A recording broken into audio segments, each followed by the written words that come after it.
Oke, Mas Noval, bagaimana kabarnya? Baik, alhamdulillah. Mas Dewa?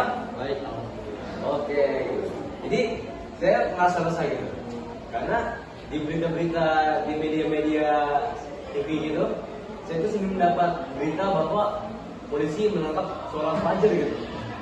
Saya bingung dong, kenapa polisi menangkap pelajar gitu? Ternyata terdapat keterangan bahwa banyak pelajar-pelajar di luar sana yang ditangkap polisi karena melakukan kekerasan, yaitu berupa perkelahian.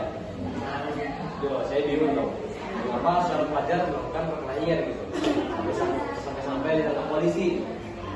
Nah, jadi gini Mas Topal, mengapa para pelajar melakukan perkelahian? Apa motif mereka melakukan itu? Bisa dijelaskan Pak? Saya mau menjelaskan sedikit apa itu perkelahian antar pelajar atau yang biasa kita sebut tawuran. Jadi suatu hal tersebut bisa terjadi karena suatu tindakan kekerasan yang disebabkan dari suatu kelompok pelajar dengan kelompok pelajar yang lain. Terus hal tersebut juga bisa terjadi karena beberapa motif. Yang pertama itu rational choice. Rational choice? Iya. Apa itu? Jadi rational choice itu adalah suatu kemauan tersendiri dari suatu pelajar yang ingin berkelahi dengan pelajar yang lain. Oh, jadi pribadi gitu ya? Iya, dari individu tersendiri. Oke. Lalu yang kedua juga ada yang namanya strain. Strain? Iya. Apa itu? Strain itu disebabkan karena suatu individu merasa tertekan dengan kelompok dengan individu yang lain. Oh, Jadi misal si A ini adalah orang miskin dan si B ini orang kaya, dan si B ini sering memamerkan kekayaannya. Jadi si A ini merasa iri dan benci dengan si B ini. Jadi timbullah suatu tindakan kekerasan dari orang si A. Oh, jadi ibaratnya seperti intimidasi gitu ya? Ya, Oke. dengan tidak senang. Iya. Kemudian. Lalu yang ketiga ada juga namanya labeling. Labeling itu disebabkan karena siswa ini dicap oleh orang lain karena dia ini nakal. Oh, jadi pandangan orang lain melihatnya, oh orang ini sudah nakal gitu ya?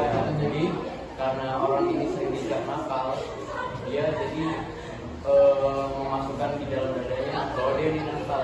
Jadi dia akan melakukan hal itu terus menerus. Oh, jadi dia bakal terus-terusan ya? Jadi orang melihat dia gitu ya? Iya. Oke. Seperti itu ya, banyak sekali untuk dia. Saya paham lah ya, Pak Fajar karena melakukan perkelahian karena dari faktor-faktor yang tadi Mas Omar sebutkan, saya sudah paham banget di sini. Tapi saya juga punya pertanyaan nih. Habisnya ini kan kita ini apa ya, Islam nih kita nih ya. Ya mereka kan pasti juga pelajar-pelajar itu juga punya agama. Kita anggaplah Indonesia mayoritasnya agamanya Islam semua nih. Enggak semua, maksudnya mayoritas nih Islam, ya kan? Juga ada agama lain. Tapi yang saya bingungkan ini pandangan Islam terhadap perkelahian gitu.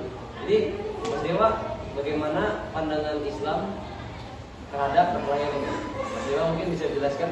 Dalam Islam itu diharamkan ya, dan Islam juga tidak mengajarkan untuk menyakiti diri sendiri ataupun menyakiti diri orang lain. Dalam Islam itu mengajarkan kita untuk menyayangi diri sendiri dan tidak boleh melukai orang lain. Dan di dalam Islam juga terdapat dalil tawuran. Ada dalilnya nih? Ada. Apa Dalil itu? tawuran itu terdapat pada Quran surah Al-Hujurat ayat 11. Al-Hujurat ayat 11. Oh, gitu. Nggak ada dalilnya ya? Ya, ada Mas Buja. Apa itu dalilnya? Dan itu berbunyi, wahai orang-orang yang beriman, janganlah suatu kaum mengolok kaum yang lain, karena boleh jadi mereka yang mengolok-olok itu lebih baik daripada mereka yang mengolok-olok. Dan jangan pula perempuan-perempuan mengolok perempuan yang lain, karena boleh jadi perempuan yang diolok itu lebih baik daripada perempuan yang mengolok.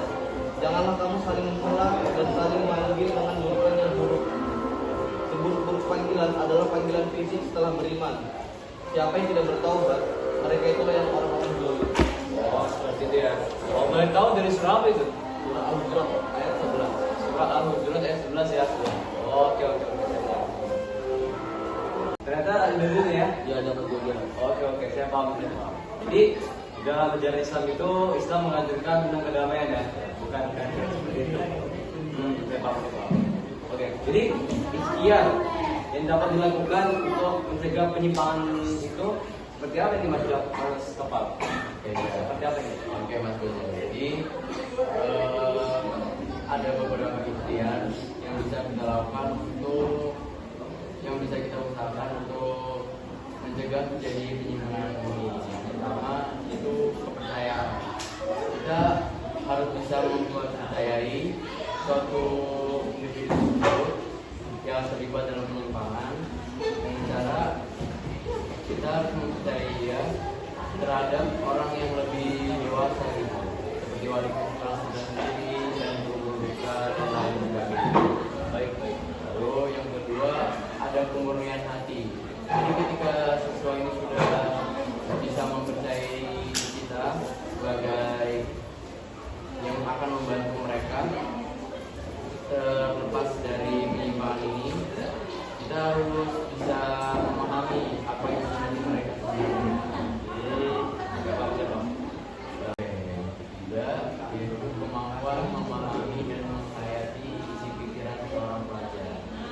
Jadi kita harus bisa memahami dari sudut pandang sendiri dari seorang pelajar tersebut apa yang menyebabkan pelajar itu melakukan tindakan perkelahian itu kenapa. Oh iya. Lalu yang keempat, melakukan persepsi terhadap pelajar.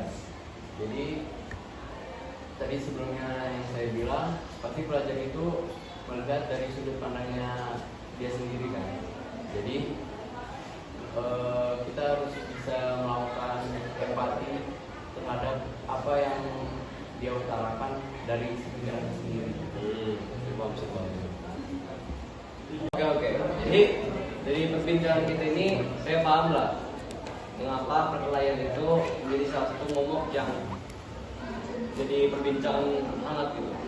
Jadi yang saya dapatkan adalah perkelahian adalah sebuah satu cara untuk merusak dan menghancurkan hubungan kita bersama manusia gitu.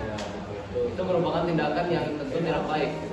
Karena terkadang perkelahian menghasilkan dampak positif, semuanya menghasilkan dampak negatif. Keras yang ditimbulkan, hal-hal itu tersebut tidak ada yang menghasilkan dampak-dampak positif.